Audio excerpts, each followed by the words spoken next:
Thank you.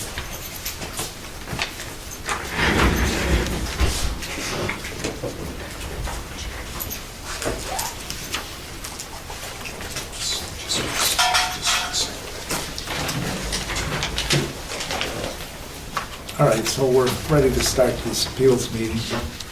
I think what we're going to do, what I agree with from Mr. Laurie, is we're just going to go through as many of these things that we possibly can, just to clear the table with them.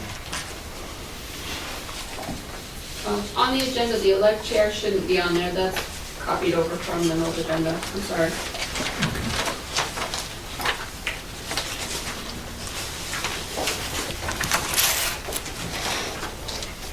I don't have an agenda in front I of me. don't think there are any up here. Oh, Those are- sorry. Oh. They're right by the door. I'm sorry. That's okay.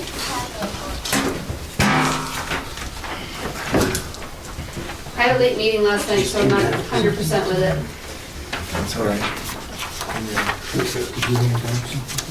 Thank you.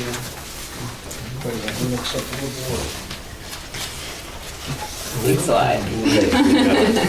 There we go, now. Okay, All right, well, we don't have any minutes. I haven't Okay. seen any from last time. And the next thing is conflicts of interest. Has anybody heard of a conflict of interest with this? No conflict. no. I don't, okay.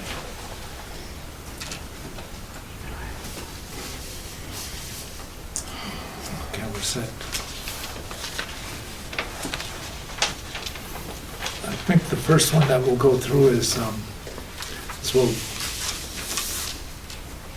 we'll look at the width requirement, looking for a commercial versus the 50-foot right-of-way that we have going on right now.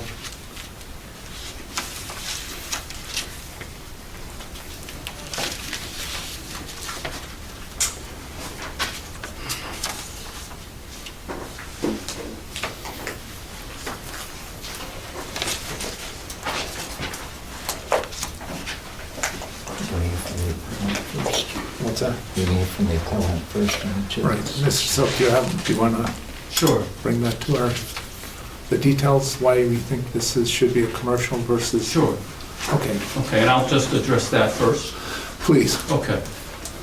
And I know two of you were here last year. There's a new member of the board. My name's David Silk.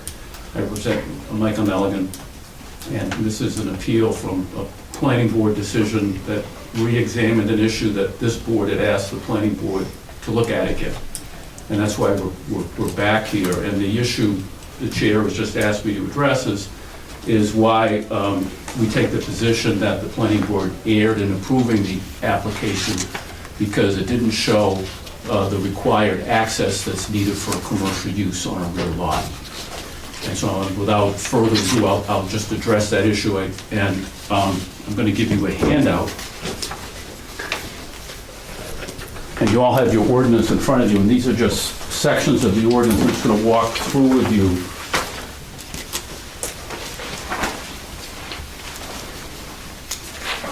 Thank you.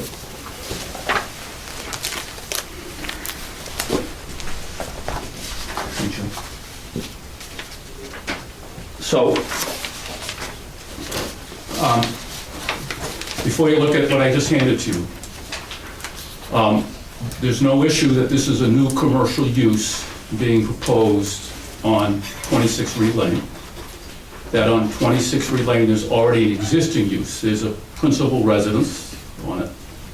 There's no dispute that 26 Reed Lane is a rear lot, and it's served by a private right-of-way that accesses from a public way, Maplewood Ave. So those are all undisputable. And so the issue is when someone comes and proposes, among other issues, but this particular issue you're addressing is, assuming for the sake of argument you can have a second principal use on the rear lot, just assuming in this discussion, what do you have to do when you bring a brand new use onto a rear lot? What do you have to do in terms of providing access? If the existing access isn't sufficient, do you have to bring it up to current standards in order to have a new commercial use? Our position is that under this ordinance, and I'll walk you through it, when you propose a new use anywhere, you have to bring the property and the access up to current standards. That's especially true here. This lot is not grandfathered, and by that I mean it was not created before zoning was adopted in the town of Parsonsfield, and I covered that in some earlier letters.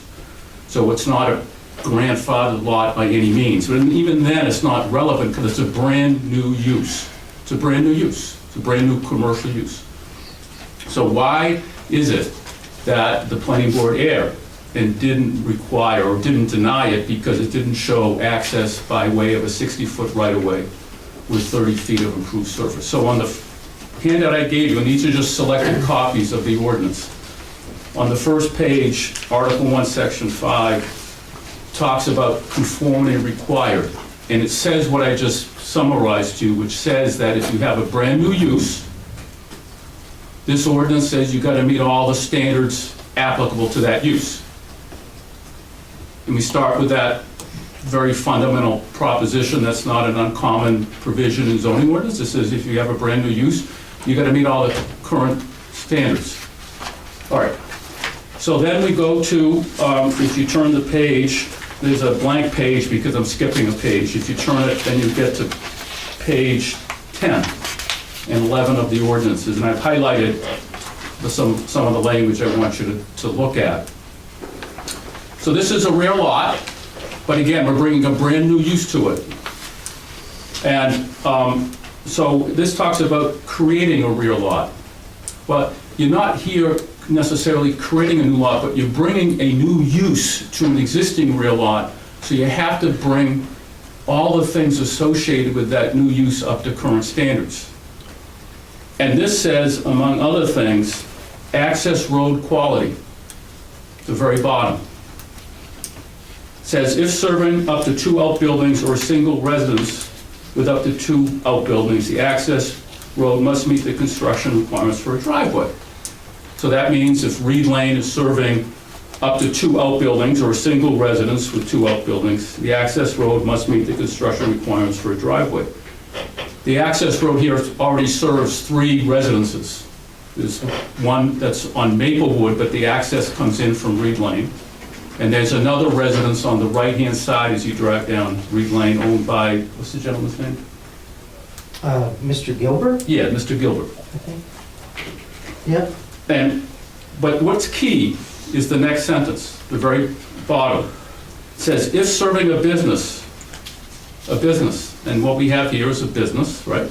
Commercial use, business, or more than 1 residence, and Reed Lane does serve more than 1 residence, the access road must meet the construction requirements of road construction. See Article 2, Section 6, page 27.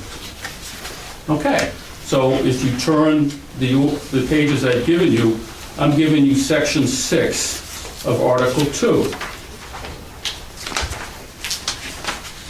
So we look through this, and what the planning board hanged their hat on was Section A.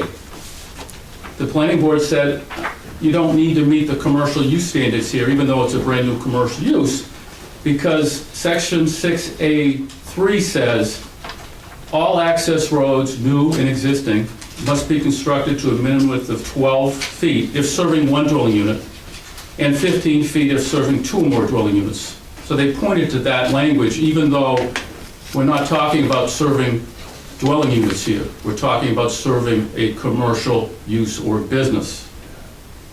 So our view was, and we said to the planning board, we don't think this applies, because this applies if you're serving 1 dwelling unit or 2 or more dwelling units, and we're serving a commercial use.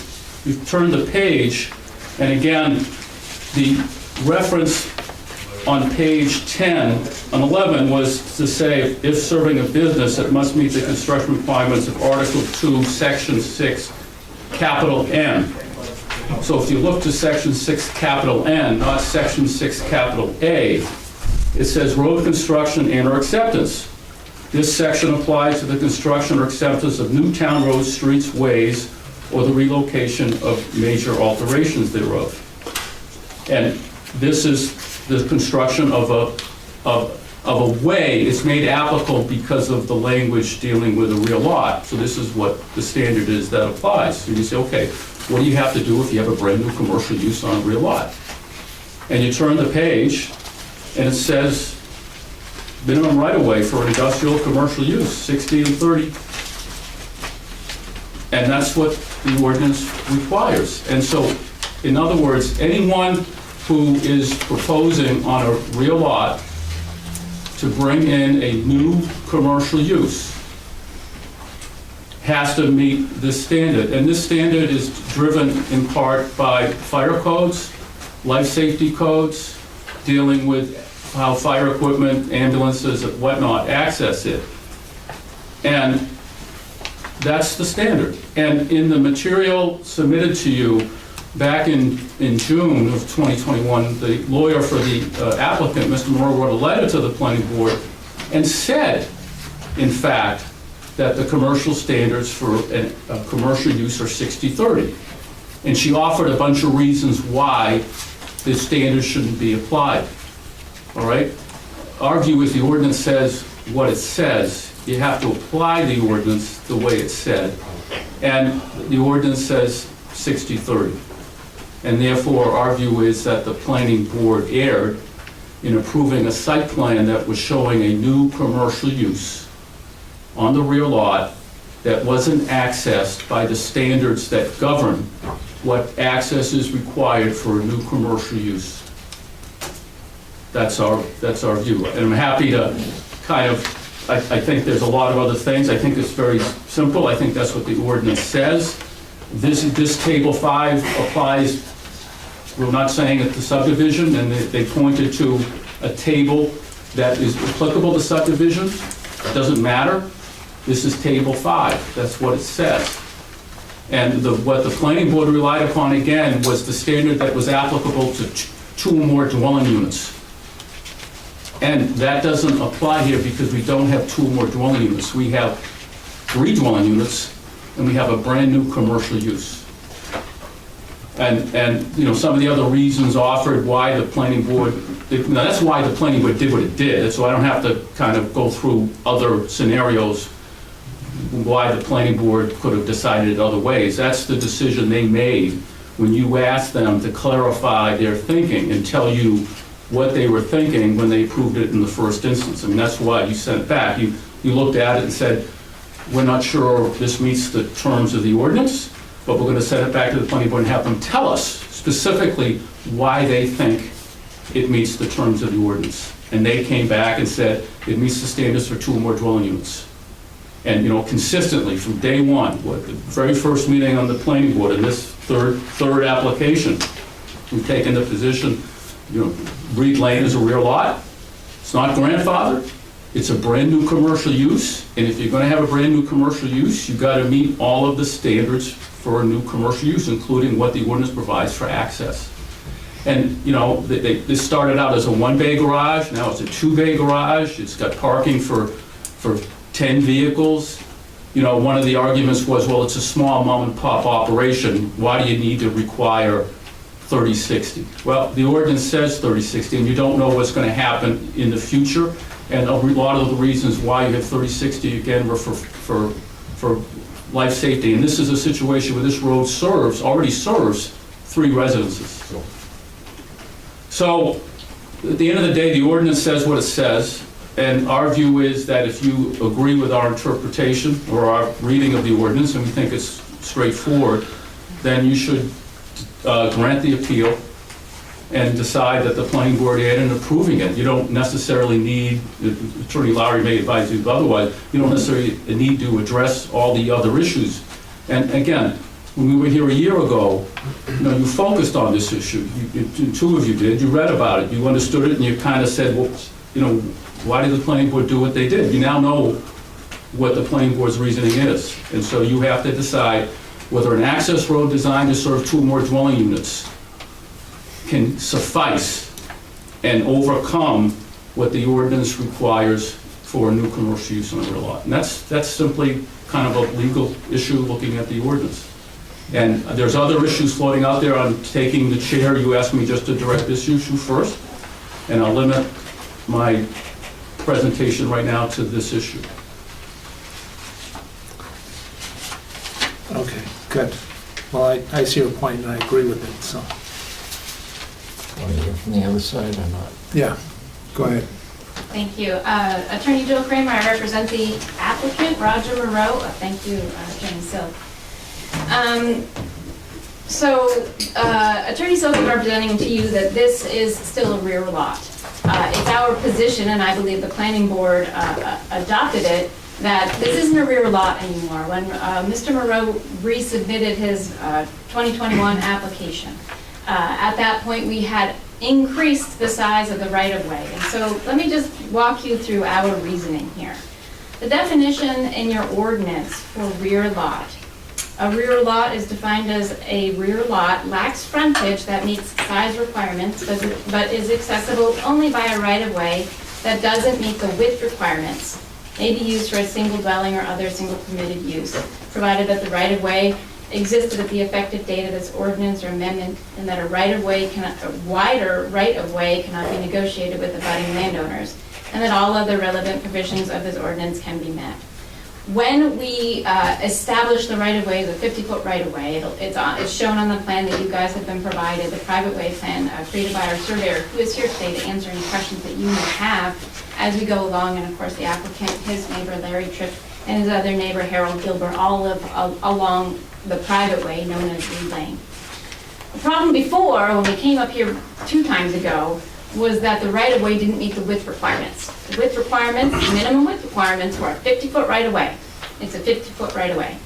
Minimum requirements were that it had 15 feet of gravel with a 2-inch base. It has that. So now, the right-of-way, known as Reed Lane, private way, has been brought up to the minimum standards. So the rear lot, a rear lot is only a rear lot if it's accessible by a right-of-way that doesn't meet the width requirements. Reed Lane now meets the width requirements. 50-foot right-of-way, 15 foot of gravel, 2-inch base. It's not a rear lot anymore. Reed Lane is a private way. It's been established as a private way. The private way plan has been recorded a few times in the Registry of Deeds at this point. So the rear lot provision doesn't apply to this anymore. Neither does the creating a rear lot provision, which Attorney Silk just referenced to establish in his mind and in yours that right-of-way needs to be brought up to the commercial standard, because he pointed to the let me pull it up. Well, I don't have it in front of me, but the section where he, oh wait, I do. Sorry about that. The section that he references about accessibility is built into the creating rear lot section of your ordinance. So I don't know if you guys have your ordinances in front of you. We're looking at Article 1, Section E, creating rear lots. We didn't create a Do you rear have a lot. page on that, John? Yeah, I sure do. It's page 10. Thank you. So you're looking at see Section E, creating rear lots, and then it's got some information about creating rear lots. The accessibility standard that Attorney Silk referenced only applies when you're creating rear lots. You haven't created a rear lot. In fact, we eliminated a rear lot in this case by bringing Reed Lane up to the minimum standards required by your ordinance. So anything related to rear lots doesn't apply. Because Reed Lane is no longer, it meets the minimum standards, 44 Reed Lane at this point, I'm sorry, lot 44, 26 Reed Lane, can have 2 uses. Rear lots can only have 1 use, a single use. It's not a rear lot anymore, it can have 2 principal uses. We've got a single family, don't dispute that. We've got a commercial automotive repair shop. It is a 2-bay repair shop. We did add parking to the plan at you guys' request. And you'd actually looked at this Wasn't a before. request. When we came to the zoning board of appeals, I don't know, however many months ago, 9 months ago, September of last year, you guys told us add more parking. You told the planning board to take a look of whether we needed 60-30 or 50-15. Planning board said 50-15. The 60-30 rule, Attorney Silk identified where it is in the ordinance accurately. You'll see that it's in section, he probably gave a page number, but I'll give that to you as well. Excuse me, Yeah. let me interrupt you just for a second. The planning board made express findings, it's only a 50-foot right-of-way, didn't they? Yeah, it's a 50-foot right-of-way, that's the minimum standard required. I'm sorry, I thought you said a moment ago that it was now 60 feet. 50. I thought you said it had been widened, sorry. Okay. Yep. The 60-30 rule, he pointed that out to you, that's in, did I go by it already? Roger knows better than me. Oh yeah, so that's in section, we are on page 31. Table 5 on page 31. This is where Attorney Silk gets the 60-30 rule, and he actually read to you the applicability section, which is found on page 28. Road construction and/or acceptance. Applicability. This section applies to the construction of and/or acceptance of new town roads, streets, or ways, and/or the relocation or major alteration thereof. The Reed Lane has been there for decades. It's still there. It's the same road. It was established as a 50-foot right-of-way, 15 feet 2 inches. So we're not constructing any roads. We're specifically not asking the town to accept it, which just means we're not asking the town to plow it or maintain it or grade it or whatever towns do with public roads. So this section, the 60-30 rule is found in this section that only applies to new roads, newly constructed roads, not the case here, or roads that are being proposed for acceptance to the town. Not doing that. So neither of these standards apply here. And the section that Attorney Silk had referenced,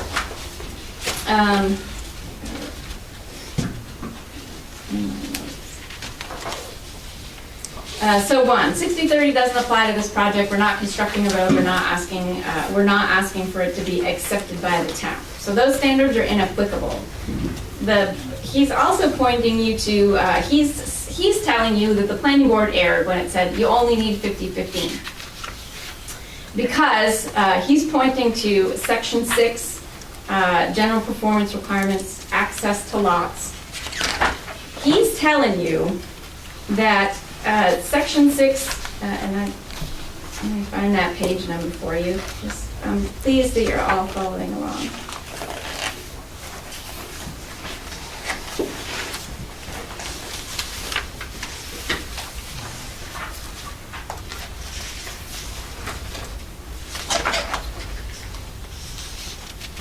Page.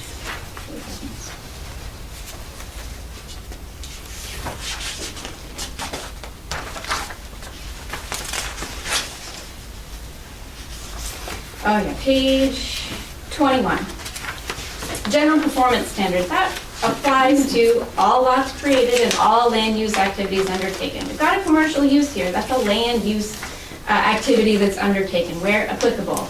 The general performance standard for everything in town is under A, access to lots. Each lot must be provided with a right of access to property from a public or private way. We've got a private way here, so we check that box.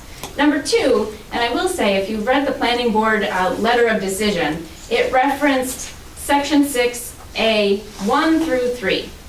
And you'll see number 1, everybody has to have access. Okay. Number 2, can't issue a building permit to erect a principal structure on any lot created that doesn't have frontage on a public way. This is not a public way, unless an access road meeting the criteria for subsection 3 has been constructed with a minimum width of 50 feet in a deeded right-of-way.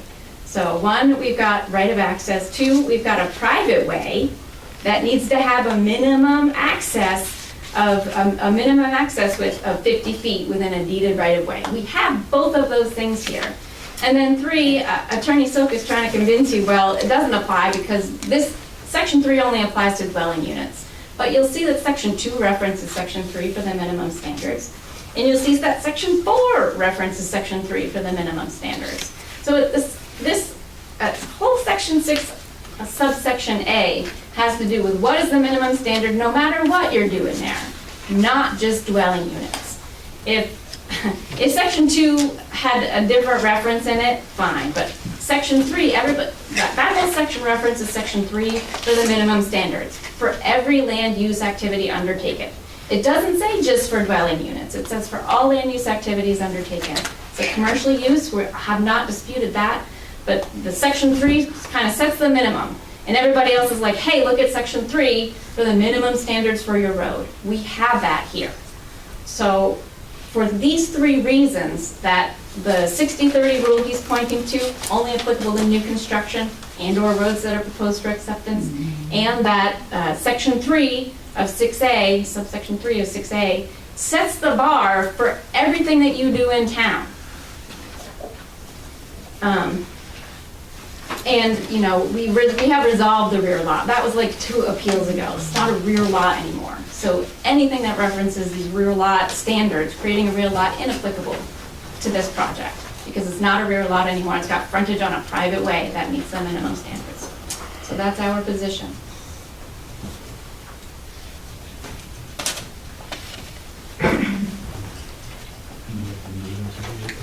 Oh, yeah, just one more. Because Attorney Silk brought up the emergency vehicles, you'll see on the plan, if you have it in front of you, there is a wide emergency vehicle turnaround, and as many of you may know, as residents of the town, Mr. Moreau lost his original garage to an accidental fire, and there were like, I don't know, 20-something emergency vehicles there. They all fit perfectly. That emergency turnaround is always open. He doesn't park cars in it. Like, there is ample room to the extent that the Zoning Board of Appeals is concerned that the emergency services can't access the garage or any other residence on Reed Lane. It's just, they have. So we have actual proof that there's plenty of room.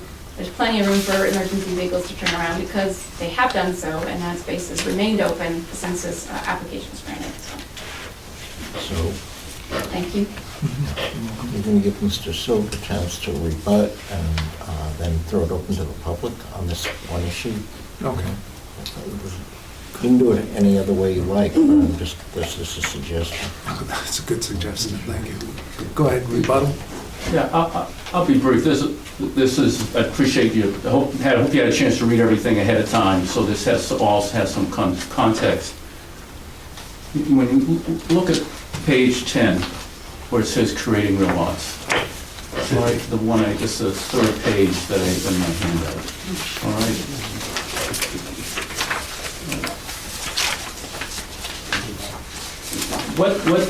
What they did when they, once this application started going through the process, because this lot was created after zoning was adopted, it wasn't legal in a sense. The rear lot was created without a required 50-foot right-of-way, and you needed a required 50-foot right-of-way if you're going to serve dwelling units.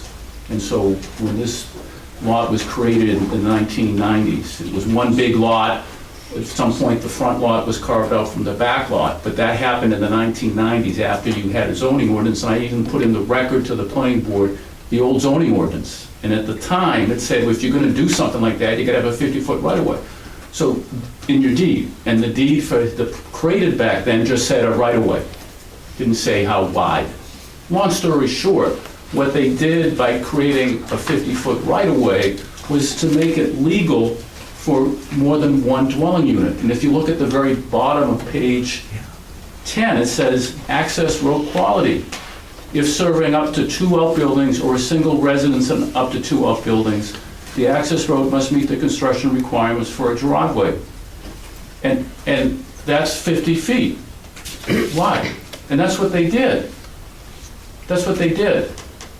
And they have more than 2 dwelling units. And if all they had was dwelling units there, and this wasn't, and when we're talking about a new commercial use, we wouldn't be here. We wouldn't be here. But you get to the next sentence. If serving a business, you have to go to Article 2, Section 6N. And the reason for that is simple. You have a brand new use, and you're not fronting it on a public way. And if you're going to have a brand new commercial use, and you're not fronting on a public way, and it's going to be access over a private right-of-way, the ordinance says you need 60/30. It's what it says. And in order to bring a new use onto this rear lot, leaving aside all of these other issues out there, to have a brand new commercial use in 2021, you got to upgrade the access road to the standards for commercial use. It's not grandfathered, this lot wasn't created prior to zoning, the driveway wasn't created prior to zoning. Maybe the town missed the boat back in the 90s, it doesn't matter. All that matters is today, you're coming in for a commercial use approval, and you can't get by with a driveway that's designed to serve dwelling units. You gotta come in with an access way that's designed to meet the standards for commercial use. And that's the end of it. That's how we see it. Thank you. I'll just make a couple brief points. The ordinance doesn't provide for that. There's no new commercial use section in your ordinance. So your job is to determine whether the planning board erred when it came to the conclusion it did, that we didn't need 60-foot right-of-way with 30 feet of pavement. As the points have been made that, like, the road out front, Maplewood Road, is only 20 feet wide. I mean, first of all, it's a little absurd. It cannot possibly be the town's position that there can be any commercial use in the town that's not on a paved way, a 30-foot paved way within a 60-foot right-of-way. Second of all, the board isn't here to correct whatever happened in 1990. That's not what anybody's asking you to do today. And thirdly, as I say, it's an appellate standard, so you're only here to determine, did the planning board really mess up when it determined that we only needed 50-foot of right-of-way with 15-foot of gravel? And I provided to you, it's been in multiple submissions of mine, the town had specifically asked this to an MMA, a Maine Municipal Association attorney, years ago. Does this road need to be brought up to commercial industrial standards? The MMA's position, the attorney's position was that, well, geez, it's not 100% clear in the ordinance. I think it is. I think it doesn't apply. But he's like, well, to the extent that there is any ambiguity in the ordinance, ambiguities are always resolved in favor of the landowner, in this case, the applicant, Roger Moreau. So the court, this board can say, well, geez, we're not quite sure if 60/30 applies. I don't think it does. He thinks it does. The board didn't think it did. The board wins the tie. The landowner wins the tie, if to the extent that you think there's a tie on this issue. Can I ask you a question, though? You said a moment ago, and Mr. Silkus pointed out, that this lot did not exist prior to zoning. And I think that might be critical for the board, because what about Section 5, conformity required, which Mr. Silk pointed to? Doesn't any new use that's established have to meet the current ordinance standards or get a variance or something? I don't think that it does. There isn't a section in your ordinance that says new commercial use has to do this, that, or the other thing. You'll see those commercial road standards. Doesn't any use have to comply with the ordinance? It does already comply with the access road standards, 50 foot of right of way with 15 feet of gravel. You don't get to 60/30 unless you're creating a new road. We're not creating a new road. That road's been there for 100 years. It used to lead to the old post office. The lots, I mean, I don't know when the lots split up. Evidently Attorney Silk does, but like, you guys aren't here to fix. If the planning board or whoever in 1990 screwed up, like, that's not before you right now. You know, that, like, I'm not gonna already argue be, with you know, you. there isn't That's a the new question. commercial standards section of this ordinance. But there's a new use standard But where? everywhere. Show me where. Everywhere except if it's grandfathered, unless it's non-conforming. Section 6 is a Well, the non-conforming MMA's section. attorney position was that the road itself was grandfathered because it's been there forever.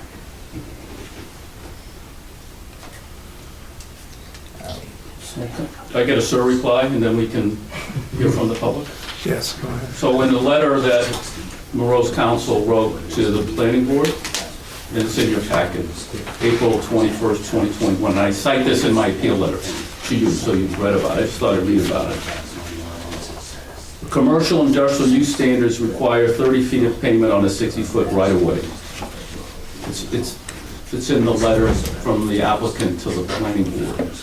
So they're telling the planning board they understand the commercial standards require 30 feet of pavement on 60 feet of right-of-way. They told the planning board that.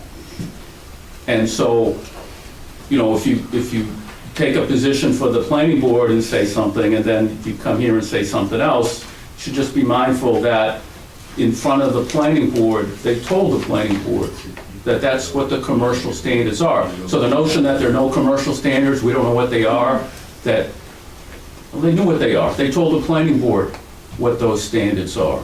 And then they argued they shouldn't apply because it's a rural neighborhood. Well, that's why Mr. Nelligan's here. He doesn't want a auto repair service station facility in a rural neighborhood. That's why we have site plan. And that's why you have standards, and that's why you have requirements. Long story short, this is a brand-new use. You gotta bring it into conformity to the standards. The standards say, as they conceded, 60/30 for commercial use. And the planning board disregarded that and applied the residential use standards that apply to 2 or more dwelling units. This is not a dwelling unit that's being proposed. It's a new commercial use.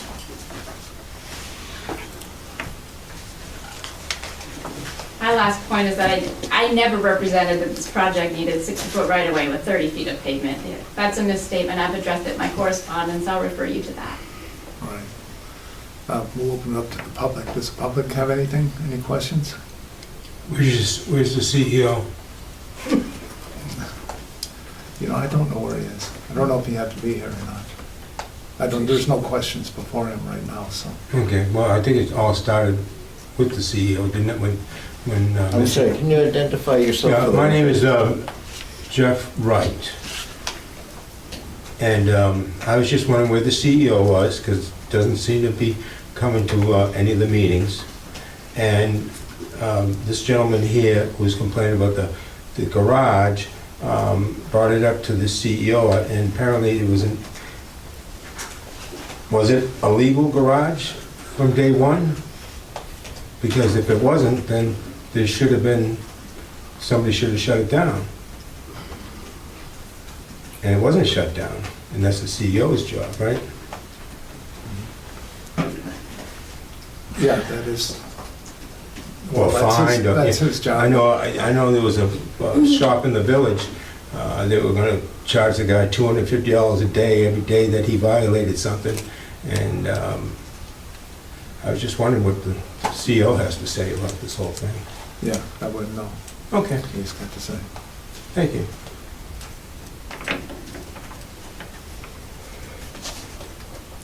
Any other questions? Go ahead. Corey Lane.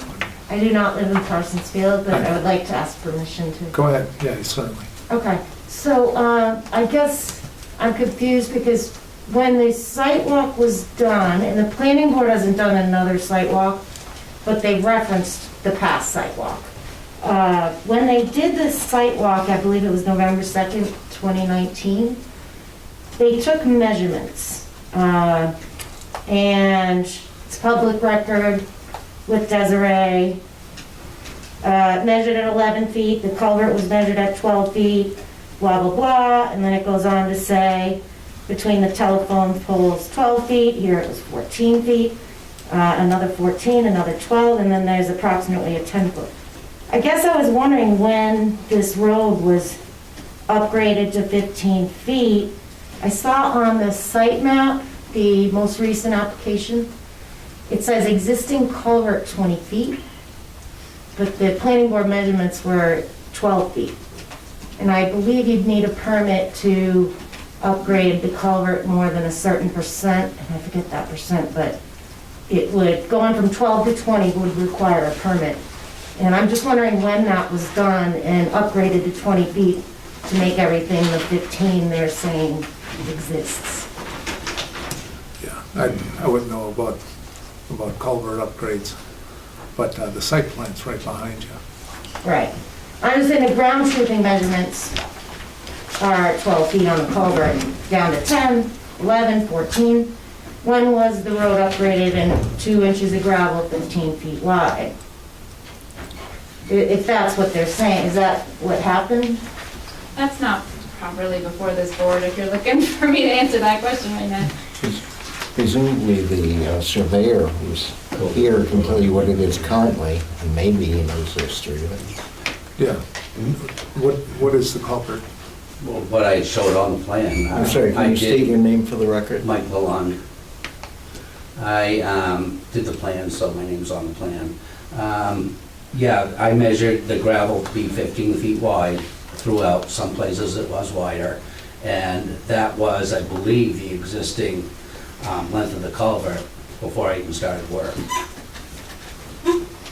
Okay. All right, thank you. Actually, I apologize, because you should not actually be taking any evidence, because you're hearing an appellate.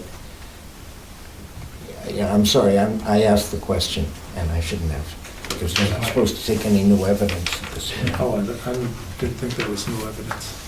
Well, That's the site plan, he's just reading from the site that's plan. fine, that's fine, but I apologize.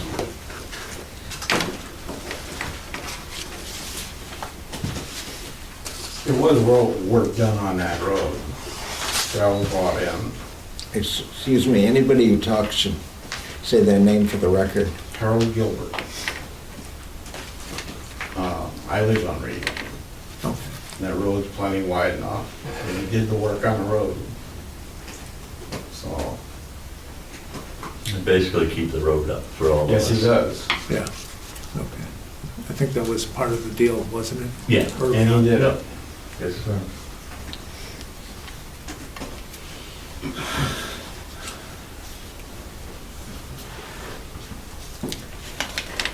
Well, how about you guys? Got anything? Any questions? New uses versus present Yeah, I use? think clarity on new uses versus existing uses in the ordinance would be helpful. It appears to me that the garage would have been a new use, but clarity in the ordinance on that. Yeah, I see a lot of, all throughout here about whatever, new and existing, and then it would say stuff. It should be brought up to whatever the new use is, so.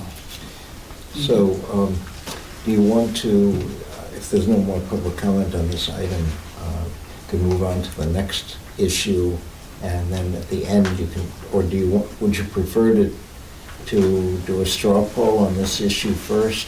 You know, deliberate on this issue first, I should say. Yeah, for now, let's see if Donna's got anything to add. Yeah, do you have anything? Well, I'm just a little bit perplexed about the differences between a new construction. Let me try and clarify that for you. New is anything since the ordinance was adopted, okay? So things are not grandfathered unless they were there before the ordinance was adopted. And that's true of uses and structures. So anything that was done after the ordinance was adopted has to be done consistent with the ordinance. That's section 5, conformity required. So unless it comes under the non-conforming use section, which is section 6, which comes with some restrictions along with it, you know, if arguably, you know, the point that Mr. Silk was making is that this whole lot was created illegally, and that's unfortunate, but we have to bear it in mind as we go through these things. You know, the town didn't enforce the ordinance, maybe didn't know about the violation, or I don't know when the town didn't know about it, but that doesn't grandfather it or doesn't make it legal. And if you're establishing something new or doing something new and different, it's required to be done in compliance with the ordinance as a general rule.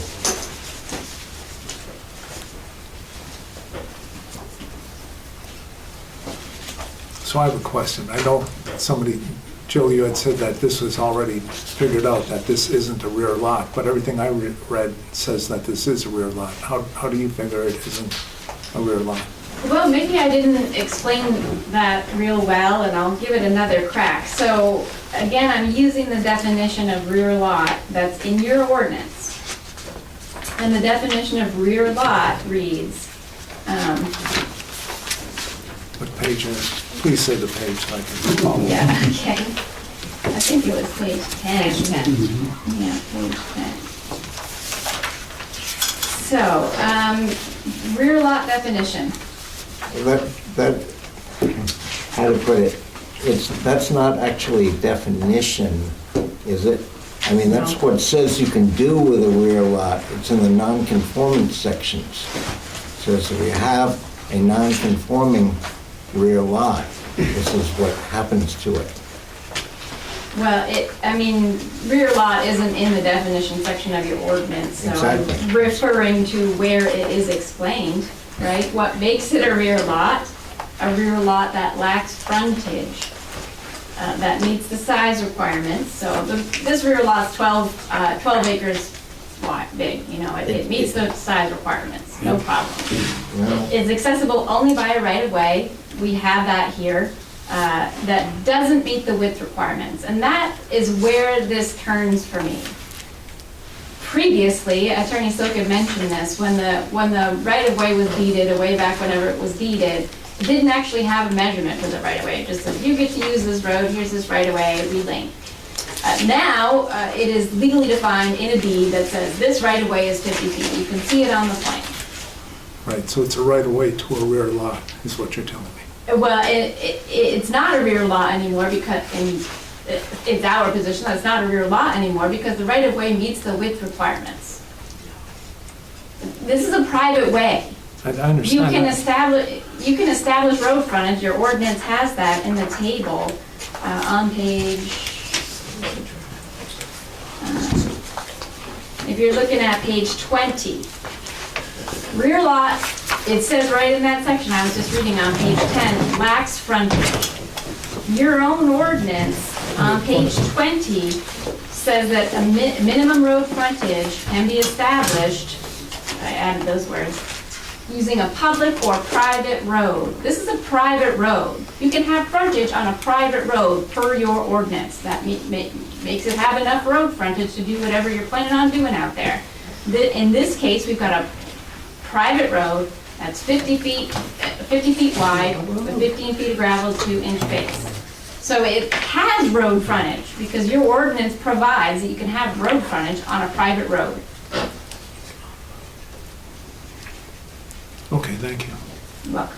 Makes sense. And which section were you reading from? On page 20 here, let me show you. I should have brought my That's all right. So she's referring to minimum road frontage, public or private, 100 feet, 100 feet, 20 feet. So,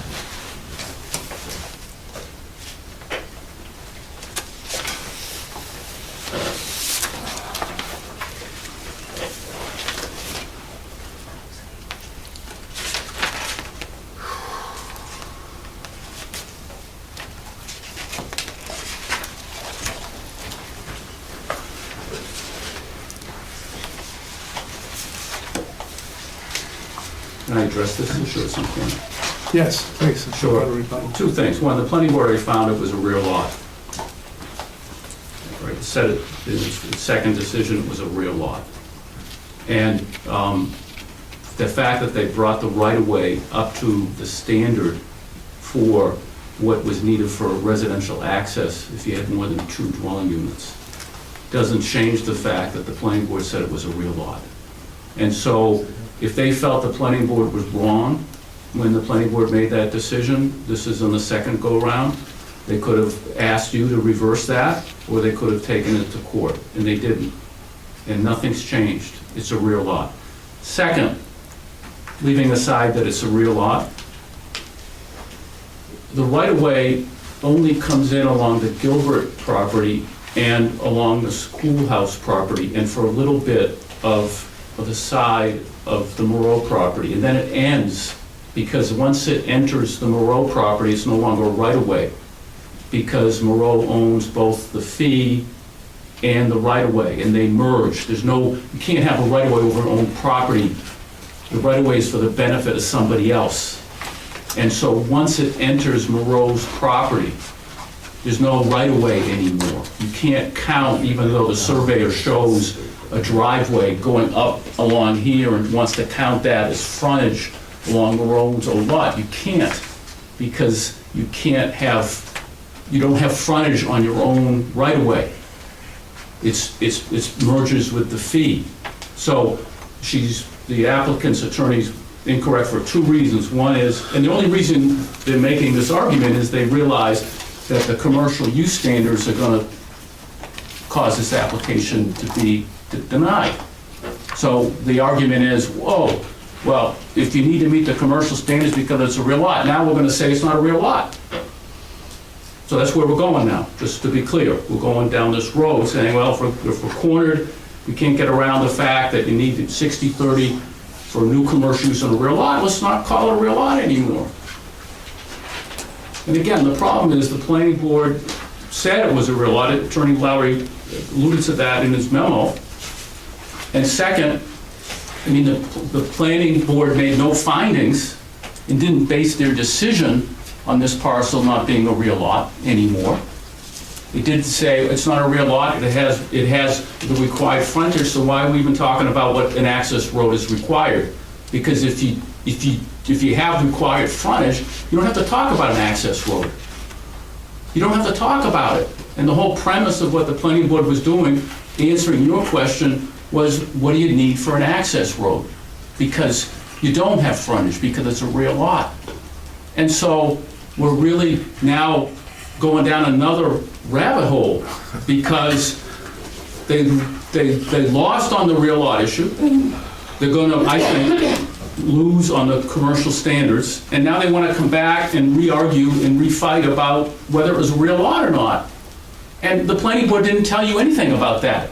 And you're supposed to review the decision of what the planning board did. Okay? We're not here to, you guys are appellates. You're not conducting your own due diligence. You're just saying, you sent it back to the planning board the first time. You scratched your heads. You looked at everything we did now, and you said, we want to know why the planning board is looking. What are they looking at here? And they're looking at the residential access standards that are applicable to a real lot. And that's what they said in their decision to you. We're okay saying if it's for 2 or more dwelling units, using 50 feet. We don't care what the commercial standards are. That's all premised on this being a real lot. And now we're hearing it's not a real lot? Why did we go back to the planning board? Why did we talk about commercial standards? And the reason we did is because the planning board already decided it was a real lot. And if they want to relitigate that, refight about that, it's a little too late in the game. And at the end of the day, I don't think it has any merit. But keep in mind, we were here a year ago, and it was about, did the commercial standards apply or not? And we went back, and they made their pitch. The pitch wasn't, it's no longer a real lot. Their pitch was, it meets the residential access standards. And again, the only reason you'd be talking about access standards, whether it's residential or commercial, is it's because it's a real lot. It doesn't have frontage. If it had frontage, we wouldn't be talking about it. Do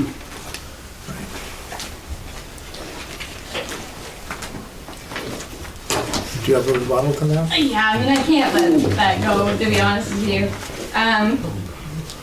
The planning board obviously agreed, first of all, the whole reason why we came from here back to the planning board on our, what we call the resubmission, what Attorney Silk has referred to as a third submission, maybe even fourth, was that we resolved the issue of the rear lot. That's how we got back to the planning board in the first place, on a substantial change in circumstances. We increased the size of the width of the right-of-way. We came back, here's our substantial change in circumstances. We've got this 50-foot right-of-way now. It's, respectfully, your ordinance provides that if there's a rear lot without enough frontage, which makes it a rear lot, right? We can't have 2 uses. The planning board would have said, your garage is kaput. You can't have 2 uses on a rear lot. That's what your ordinance provides. The planning board obviously agreed with me that you can have 2 uses on a rear lot because they permitted they granted the permit, the application twice. The rear lot issue, frankly, is like 2 appeals ago. I think the only reason why we're talking about it tonight is because Attorney Lurie brought it up in his recent correspondence, but he hasn't been on the ground with this case for so long. The circumstances have changed. It's not a rear lot anymore. It's got road frontage on a private road. But that's got an argument that it doesn't really have frontage on a rear lot, on a private road, right? Because, as Mr. Silk said, that frontage just goes right up to the property, and that's only 50 feet, not 100 feet. Well- And this says you need 100 feet.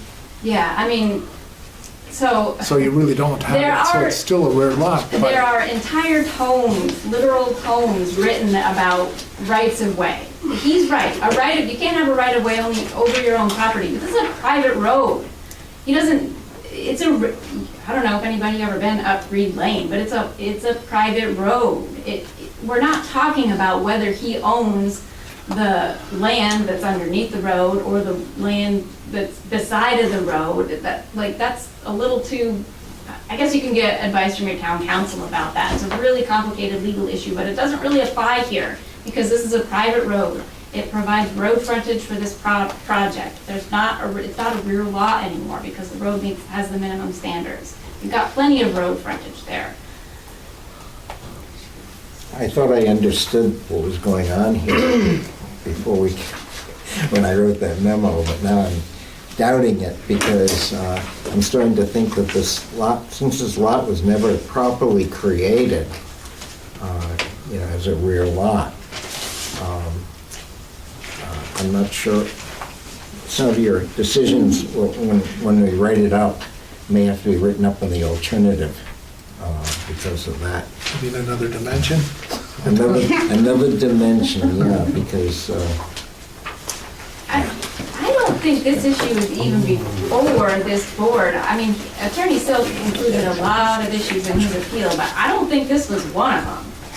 So, I mean, to the extent that you're considering remanding or reversing based upon an issue that hasn't even been raised to you in this iteration of appeal, I would obviously object.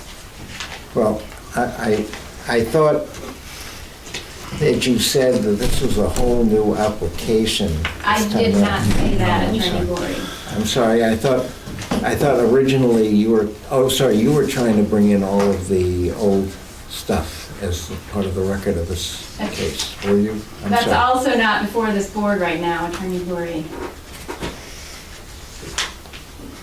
I'm sorry, I thought you were. What is your position with regard to what happened in the past? Keeps coming back up again here. Well, I'm not quite sure I follow your question, but most of you are familiar with the history of this. It's been in front of either the Planning Board or the Zoning Board of Appeals for 33 months now. When we were last at the Zoning Board of Appeals, the Zoning Board of Appeals said, hey, you don't have enough parking and we're not sure about this 60/30. Planning Board, go figure it out. So the Planning Board figured it out. They did what you asked them to do. They agreed with me.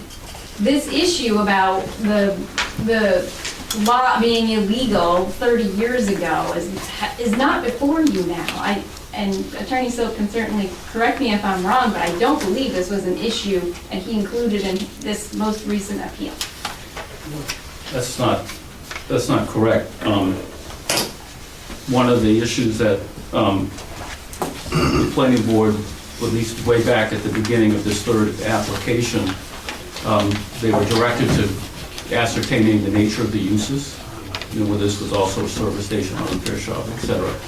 And they were also directed to ascertain the history of the lot, and I provided the deeds to the property with a full title recitation, and they didn't, unfortunately, the planning board didn't do a lot of things. They didn't make any findings relative to the site plan standards, performance standards. They didn't make any findings as to the nature of the uses that are happening there.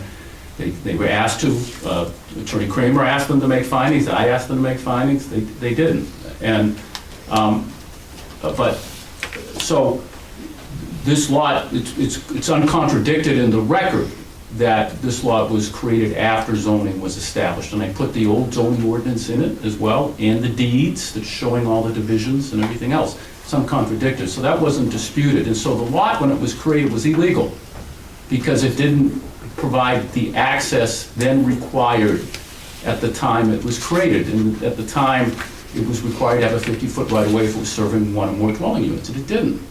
Okay, so when they created the more recent deed that defined the right-of-way as 50 feet, all they did was bringing the rear lot up into conformity for residential use on the rear lot. That's what they